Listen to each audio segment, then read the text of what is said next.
What if one day you woke up and realized you could no longer dream? This unsettling thought is the foundation of a chilling exploration into a world devoid of imagination, where dreams are no more. It began without warning. A Thursday morning, 7:03 a.m. in Lagos, 8:16 in Tokyo, 12 midnight in London. The messages started slow. Weird, I didn't dream last night. Then, neither did I. By the time dusk fell over Sao Paulo, it was clear. The world had not dreamed. Not a nightmare, not a flash, just silence, and no one knew why.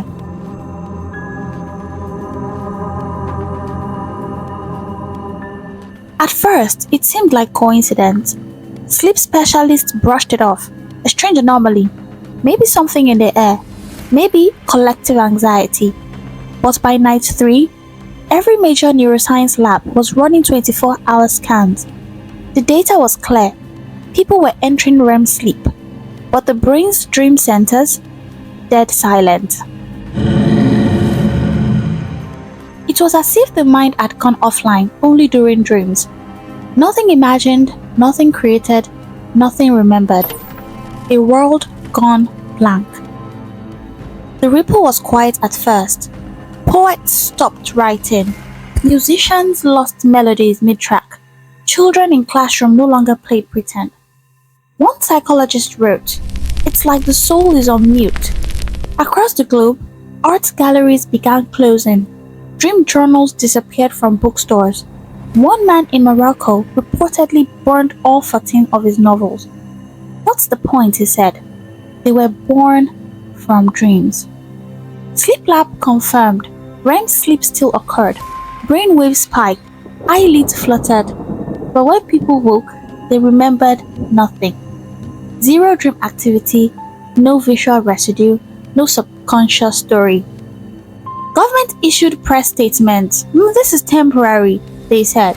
We are investigating. But psychiatrists began to panic. Depression spiked. Creativity dried up. Humanity, it seemed, was forgetting how to imagine. Eli woke up in a sweat. The air was thick like something had shifted while he slept. He rubbed his eyes and tried to recall the dream. Flashes of orange skies, a paper bird, a voice calling out his name. But when he opened his journal, he found nothing, just a blank page. The dream was already fading, but he remembered enough to know it mattered. He made coffee and glanced at the news. Nothing strange, except there was something strange. The silence, no birds, no street vendor singing off-key, no early morning radio hum from the neighbor's window. When he got to work, Eli asked his colleagues, "Did you dream last night?" They blinked. They paused, then shrugged. "Nah, not in a long time." The room felt colder after that. Eli stepped out into the street. The city was awake but barely alive. People moved, but without urgency, without wonder. It was like watching mannequins programmed to mimic routine. At the bus stop, no one spoke. They just stared down at their glowing phones, fingers scrolling endlessly. No one looked up, not once. In the cafe, laughter was extinct. Even the barista who once doodled cartoon songs on coffee cups now just typed names with robotic precision. No smile, no spark. It wasn't just that people had stopped dreaming in their sleep, it was that they had stopped dreaming entirely. Imagination had vanished, creativity stripped clean. The world hadn't ended in fire or war, it had ended in stillness, quiet, and no one even noticed. Eli ran to Ada's apartment. He hadn't called. He needed to see her eyes. She always understood him. She once said, "A world without dreams is a world without mirrors." He knocked once. The door creaked open. She was there, sitting cross-legged on the floor. Her phone glowed against her face, blank expression, thumb moving. Scroll, scroll, scroll. "Ada," he whispered. Nothing. Not a flinch. not even a blink. He walked closer, sat beside her. The silence between them roared louder than traffic. He placed his hand gently on hers. It was warm, but it didn't hold him back. He looked into her eyes and there was no light, no memory of poetry, or dancing in the rain, or kissing in the rain. Her pupils stared, but didn't see. He cried her name louder now. She didn't even turn, she just kept scrolling endlessly. And in that moment, Eli felt the terrifying truth. He was surrounded by people, but he was utterly, completely alone. Eli stumbled out of Ada's apartment, hands shaking, breath unsteady. The streets looked normal, but something wasn't right. People stood still, some sitting on curbs, others leaning against buildings, their head bowed, all of them staring into glowing rectangles. No voices, no greetings, just clicking, swiping, blank eyes, lost minds. A car screeched down the road, swerved, slammed into a pole. Metal screamed, glass shattered, flames sparked. Eli ran. "Somebody help!" he shouted. No one moved. He yanked the door open. The driver, bleeding, barely breathing. Eli reached in. Then, boom. The car exploded.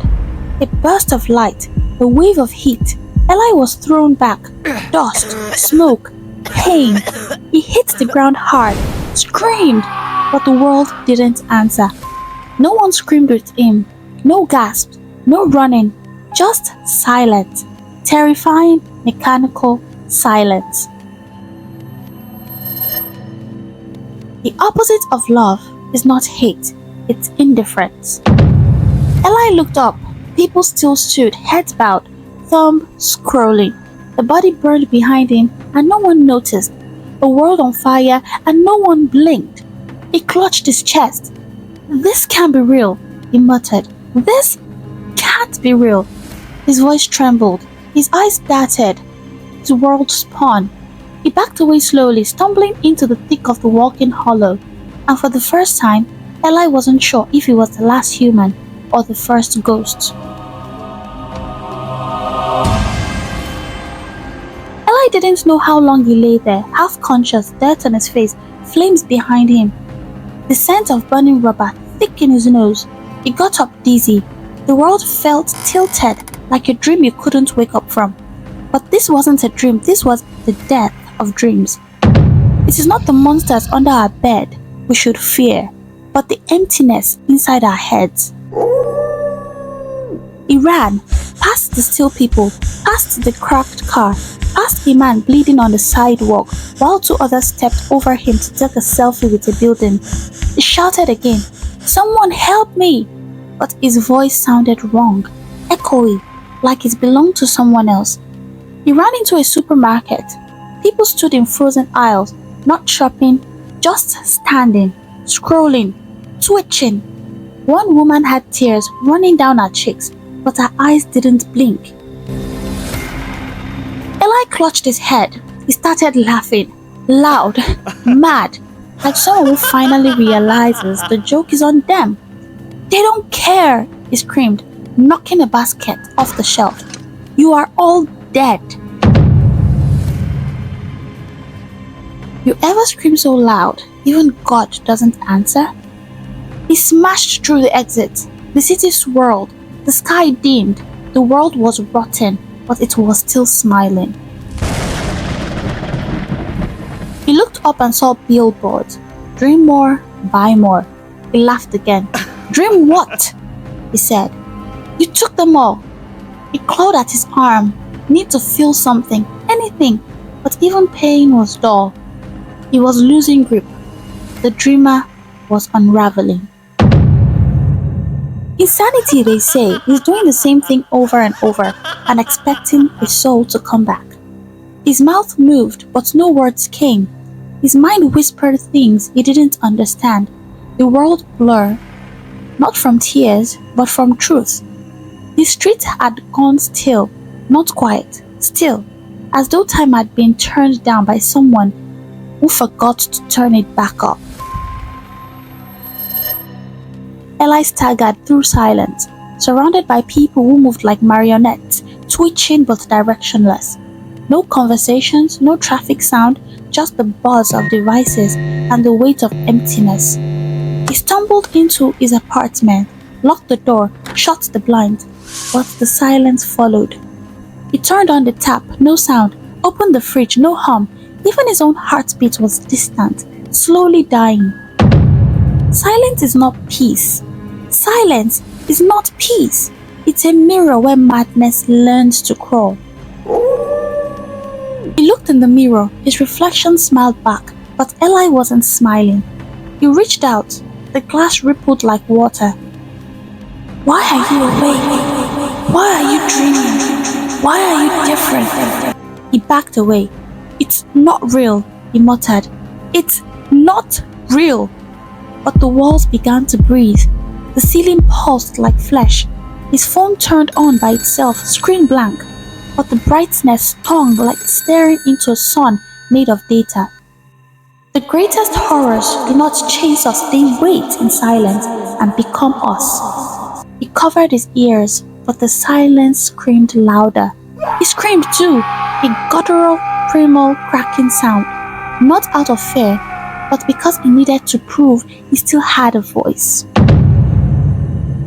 The floor shifted. His bookshelf collapsed. His old poems fluttered into the air like black butterflies burning mid-air, unread, unremembered. Am I dreaming? Or am I the last thing left that dreams? His mirror shattered, in every shard a version of him. Eyes wide, lost, laughing, crying. One Eli raised the phone and took a photo. Another gouged out his own eyes. He fell to his knees, breathed in static. When the world forgets how to dream, it doesn't die, it rots. He ran. Through the stairwell, he ran. Up 12 floors, he ran.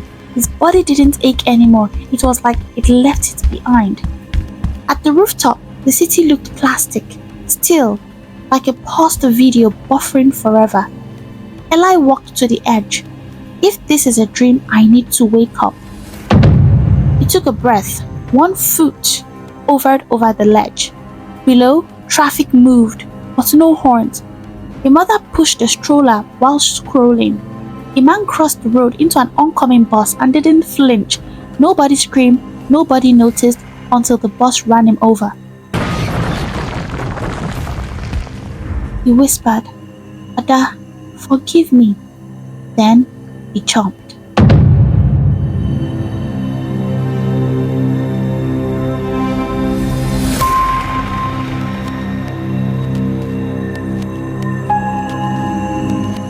But he opened his eyes. In the same place, the rooftop, no blood, no fall. He was standing, still standing on the ledge. The city below hadn't changed, except now the sun had stopped moving. You can't wake up if there's no dream to wake up from. He laughed again, hollow, lost, like the punchline of a joke only the dead understand. He couldn't cry anymore. He couldn't scream. He dropped to his knees, then to his side. Eli curled into himself, like a child seeking a womb that no longer existed. And there, on that rooftop, wrapped in the silence of a city that forgot how to feel, he fell asleep. In his dream, the sky was crimson. Skyscrapers burned, not from bombs, but from boredom, flames crawling like vines feeding on silence. People roamed with glowing screens where their eyes should be. Endless scrolling, their fingers twitching like broken marionettes. Children built nothing, lovers didn't kiss, thinkers didn't think. A museum crumbled while citizen life streamed it with blank stares. In the center of it all stood Ada. Her mouth opened in a silent scream. Her skin cracking like proclaim. Her phone melted into her palm. Eli tried to run. Ella really tried to run, but the roads looped endlessly. No direction, no escape. A voice whispered in the smoke, "You are the last dreamer." But even you are waking up now. Wake up! Wake up! We didn't lose our dreams overnight. We gave them away, one scroll at a time. Wake up! Wake up!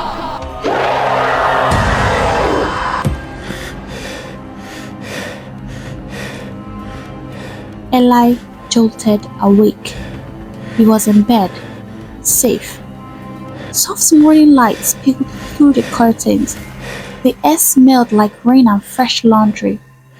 He sat up slowly, his heart pounding. A dream. A dream. That's all it was. He rubbed his face, still shaky. Then, without thinking, his hand reached for something beside him. Notifications blinked like tiny fires. Ada had posted a reel. A new trend was rising. A new app was live. He stared, blank, then scrolled, and scrolled again. The last dreamer had awoken, and he chose not to remember.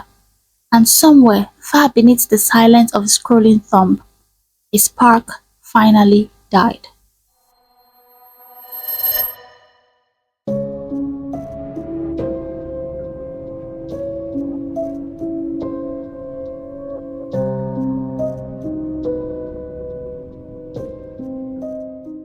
Gray, gray, tell. Check it.